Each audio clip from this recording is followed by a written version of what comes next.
I'm hoping that by now you guys have come across this information of the upside down world map, right? The map that everybody knows already is the Mercator map. I think it was the first one was created in 15 something, 1560 something by Europeans. And going back to 1560 something, you realize what's going on back there. It's right before the slave trades or during the slave trades or at the beginning of the slave trades, but there's slave trade going on. But anyway, this map happens, right? And there's a problem with this map.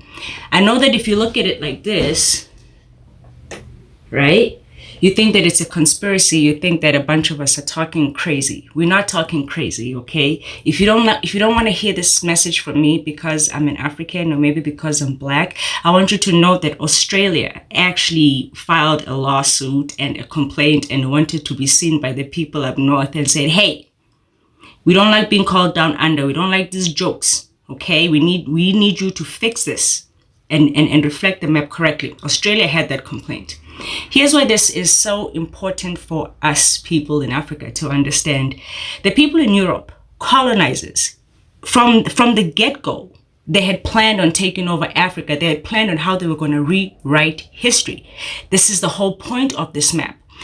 Once you go down this history, if you go Google this, you're going to find mythbusters and they're going to say, oh, it wasn't racist that the map is looking like that because it's from their view. If you were African and you created the map, it will also look the way you want it to look from your perspective. No. I disagree with that. Because if indeed it is fact, and it is fact, the map does not have to look the way it is. It can actually look upside down and it still carries the same information, exactly the same.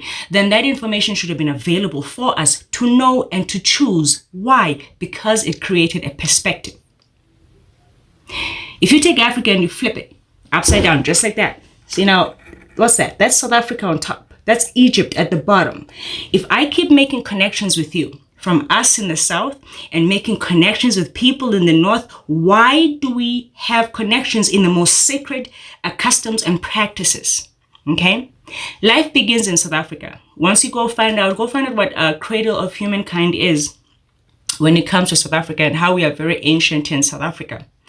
It makes a difference if the map is upside down and it reflects South Africa as being on top, because then the Bantu migration is blown out of water. Because at that point, it shows that people from the south on top do expand going downwards and that they didn't start from Congo going in one direction. That type of narrative is making Bantu people not know exactly where they are rooted. You guys are